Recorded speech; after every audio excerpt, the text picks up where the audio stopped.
اعوذ بالله من الشیطان الرجیم. بسم الله الرحمن الرحیم.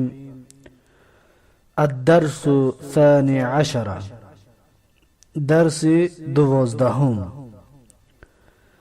ولد کودک، اولاد کودک ها، خبز نان، اخباز نانها، کوب جام لیوان یا استکان، اکواب لیوان ها استکان ها،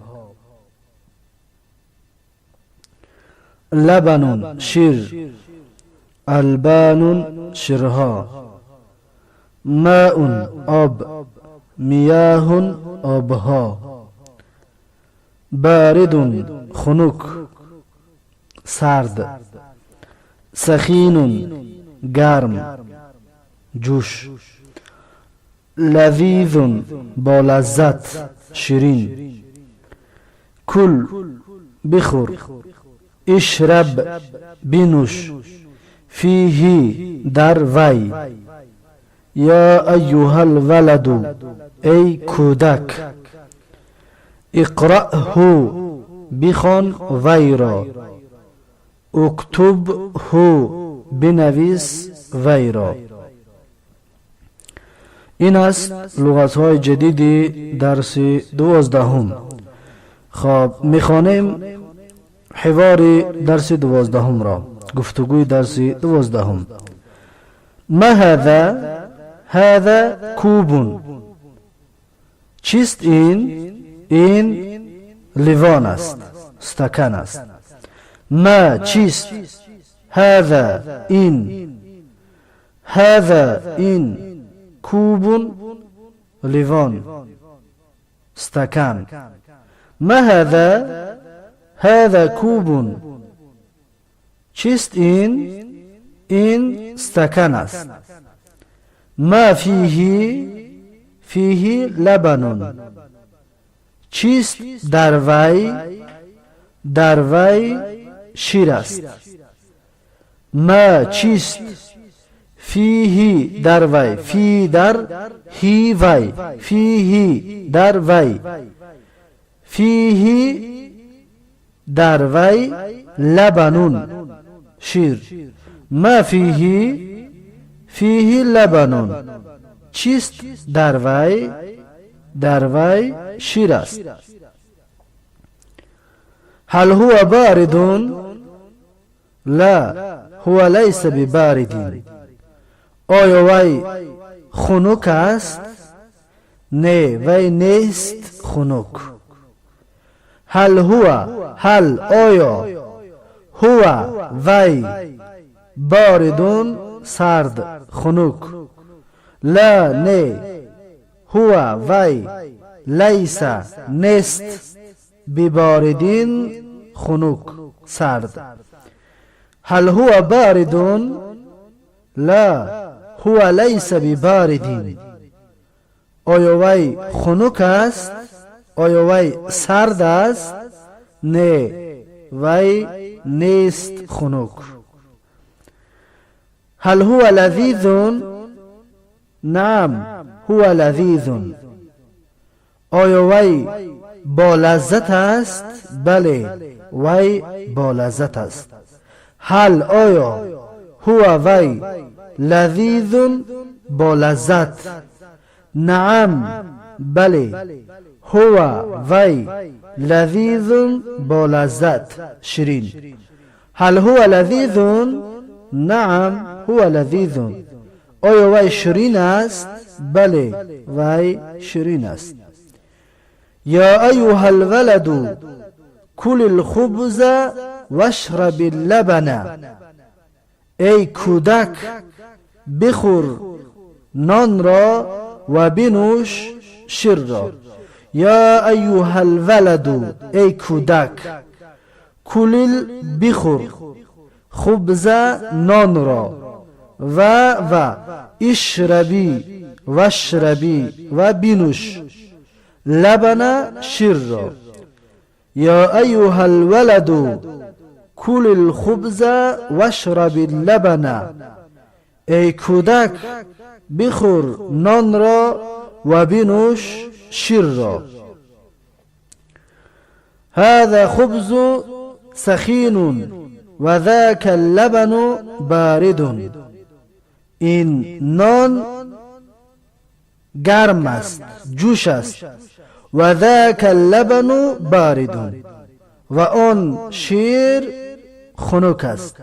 هذا این خبز نان، سخین گرم جوش، و ذاک و آن لبن شیر بارد خنک. هذا الخبز سخین و ذاک اللبن بارد. این نان گرم است و آن شیر خنک است، سرد است. ما فی هذا الکوب فیه ماء. چیست در این لیوان؟ در وی آب است. ما چیست؟ فی در هذا این کوب، لیوان جام یا استکان.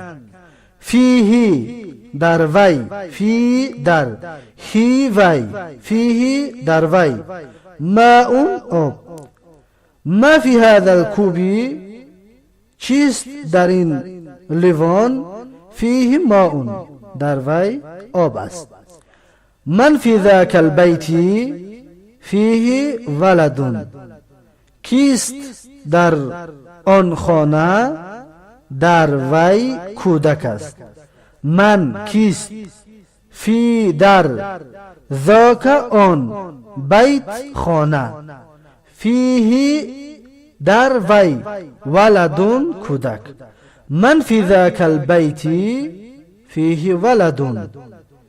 کیست در آن خانه؟ در وی کودک است. لمن هو لی. از کی هست وی؟ وی از من است. لمن از کی هست؟ لی از من کی؟ هو وی، هو وی لی از من، لی از یی من. لمن هو لی. از کی هست وی؟ وی از من. این الماء؟ الماء فی الکوب. در کجاست آب؟ آب در استکان یا در لیوان.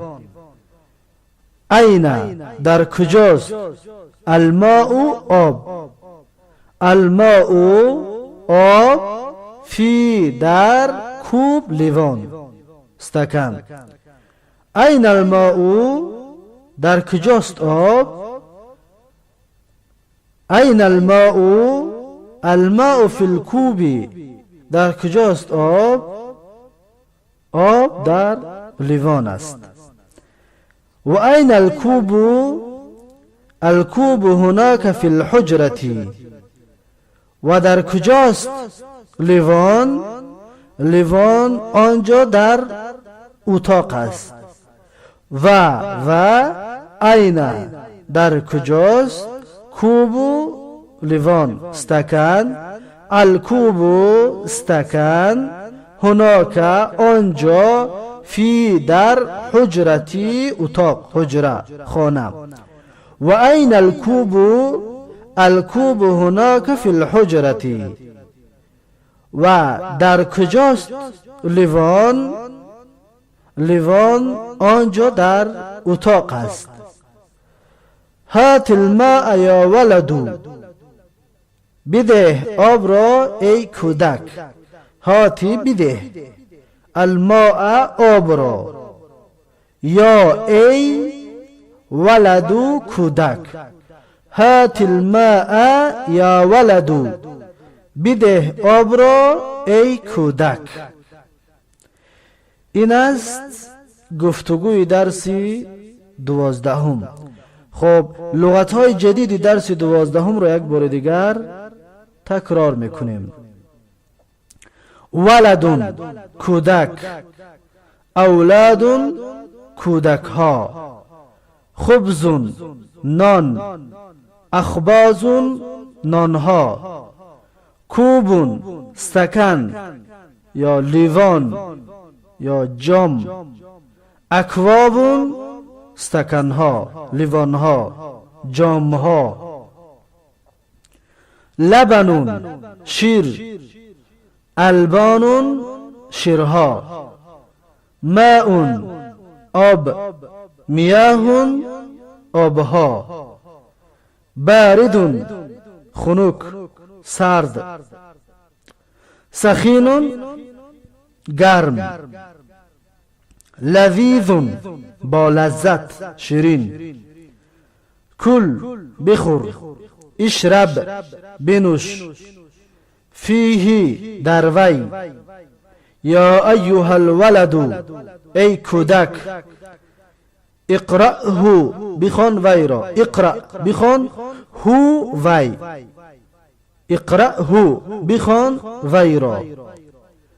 اکتبه بنویس وی را، اکتب بنویس هو وی را، اکتبه بنویس وی را.